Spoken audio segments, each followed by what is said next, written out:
एक बार गौतम बुद्ध से अभय राजकुमार ने प्रश्न किया कि क्या श्रवण गौतम कभी कठोर वचन कहते हैं। उसने सोच रखा था कि नहीं कहने पर वो बताएगा कि एक बार उन्होंने देवदत्त को नरकामी कहा था, और यदि हाँ कहे तो उसने पूछा जा सकता है कि जब आप कठोर शब्दों का प्रयोग करने से स्वयं को रोक नहीं पाते, तब दूसरों को ऐसा उपदेश कैसे देते हैं। बुद्ध ने अभय के प्रश्न का आशय जान लिया। उन्होंने कहा, इसका उत्तर ना तो हाँ में दिया जा सकता है और ना नहीं में। अभय की गोद में उस समय एक छोटा बालक था।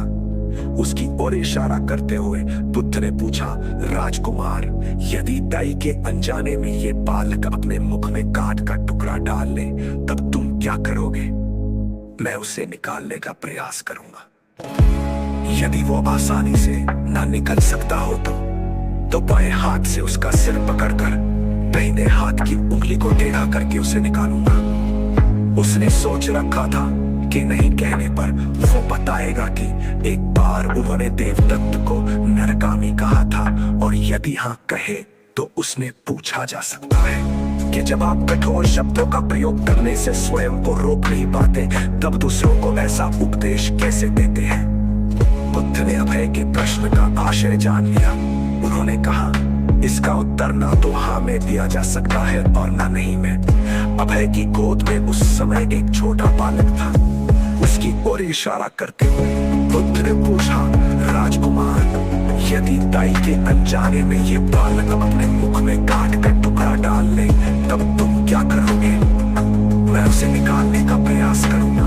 यदि वो आसानी से ना निकल सकता हो तो बाएं हाथ से उसका सिर पकड़कर दाहिने हाथ की उंगली को टेढ़ा करके उसे निकालूंगा। यदि खून निकलने लगे तो भी मेरा यही प्रयास रहेगा कि वो काट का टुकड़ा किसी ना किसी तरह बाहर निकल आए। ऐसा क्यों? इसलिए कि फंते, इसके प्रति मेरे मन में अनुकंपा है। राजकुमार, ठीक इसी तरह तथागत जिस वचन के बारे में जानते हैं कि ये मिथ्या या अनर्थकारी है और उससे दूसरों के हृदय को ठेस पहुंचती है, तब उसका वे कभी उच्चारण नहीं करते।